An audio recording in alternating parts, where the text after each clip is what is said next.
जय हिंद दोस्तों, मैं योगेश प्रजापति आप सभी का हमारे YouTube चैनल में स्वागत करता हूं। दोस्तों, आज की क्लास शुरू करने से पहले अगर आप लोगों ने हमारे YouTube चैनल को सब्सक्राइब नहीं किया है तो सब्सक्राइब जरूर करें और लाइक करना नहीं भूलिए, साथ में शेयर करना भी नहीं भूलिए। दोस्तों, आज का हमारा बेहतरीन टॉपिक होने वाला है, दो पॉइंट्स होते हैं उनके बीच की डिस्टेंस कैसे फाइंड करें, दूरी कैसे निकालें। तो देखिए आज का टॉपिक आपके सामने मैंने दो पॉइंट इस तरीके से लिख दिए हैं और दो सवाल हमने ले लिए हैं जिनके बीच की हम दूरी क्या करेंगे। वैसे ये टॉपिक हमारा कक्षा 10 में चलता है, कक्षा 11 में भी हम दो बिंदुओं के बीच की दूरी निकालते हैं और कक्षा 12 में भी चलते रहता है। तो दोस्तों देखिए कैसे हम दूरी निकालते हैं। सबसे पहले हम क्या करेंगे, जो हमारे सामने बिंदु दिए गए उनको हम ए और बी नाम दे देते हैं। जैसे मैंने इसको नाम दे दिया ए बिंदु हो गया 2,3 और बी बिंदु हमारा हो गया दोस्तों 4,1। अब हमारे पास डिस्टेंस निकालने के लिए डिस्टेंस फॉर्मूला होना जरूरी है। दो बिंदुओं की बीच की दूरी निकालने के लिए दूरी सूत्र होना जरूरी है।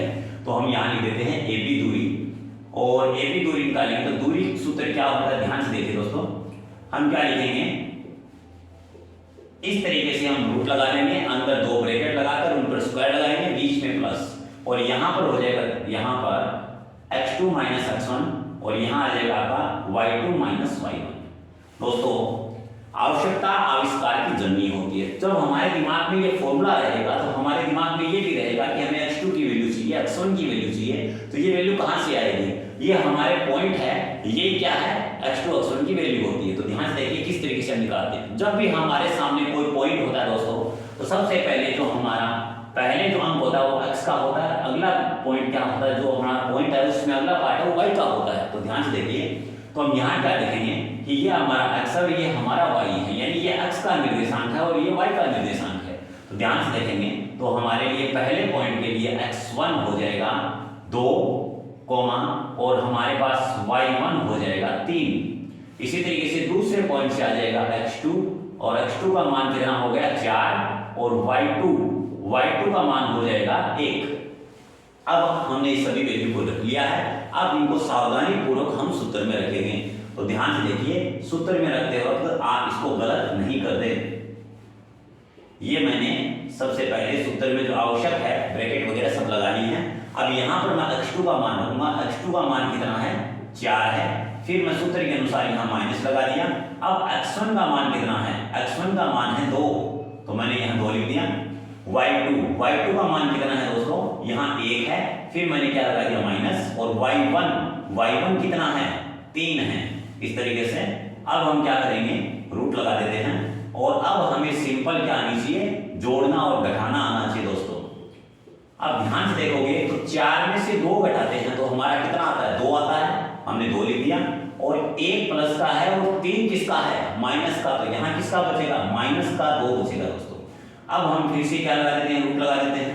अब 2 का स्क्वायर का मतलब क्या होता है, 2 का स्क्वायर का मतलब 2 को 2 से गुणा करना, तो हमारे पास कितना हो जाएगा 4 हो जाएगा। इसी तरीके से अगर माइनस के ऊपर कभी स्क्वायर आ जाए तो माइनस क्या बन जाता है, प्लस बन जाता है, और 2 का स्क्वायर यहाँ भी कितना हो जाएगा 4। तो आप देखेंगे कि यहाँ पर ये वैल्यू कितनी होगी, 4 और 4 मिलकर कितनी हो गई, आपकी 8 वैल्यू हो गई। अब यहाँ 8 है, इसके हम क्या कर देते हैं, फैक्टर कर देते हैं। फैक्टर करेंगे तो 8 के फैक्टर क्या हो जाएंगे, अगर किसी को फैक्टर करने नहीं आते हैं तो हम देखिए, सबसे पहले 2 का भाग कितनी बार गया, 4 बार, फिर 2 का भाग कितनी बार गया, 2 बार, फिर 2 का भाग कितनी बार गया, 1 बार। इस तरीके से हमने इसके फैक्टर कर दिए। आप देख सकते हैं यहाँ पर 2-3 बार बन चुका है, और आप जानते हैं कि जब वर्गमूल यानी रूट के अंदर कोई समान पेड़ बन जाए इस तरीके से, तो इसमें से एक नंबर बाहर आ जाता है, एक यहाँ से अंक बाहर आ जाएगा, तो हम क्या लिखेंगे, इसको 2 को हम बाहर निकाल देंगे और 1 2 अंदर रह जाएगा, क्योंकि इसका क्या नहीं बना, पेड़ नहीं बना, जोड़ा नहीं बना। और यहाँ हम लिख देंगे मात्रक लिख देना दोस्तों, क्योंकि ये कोई ना कोई दूरी है, दूरी बिना मात्रक की नहीं होती, या अंग्रेजी में आप यहाँ पर यूनिट भी लिख सकते हैं। इस तरीके से हमने दो बिंदुओं के बीच की दूरी निकालनी है दोस्तों। अब आपको ये बिंदु जो दिखाई दे रहा है, इस बिंदु का सही जवाब आपको कमेंट बॉक्स में जरूर देना है कि इनके बिंदुओं के बीच की दूरी कितनी आएगी।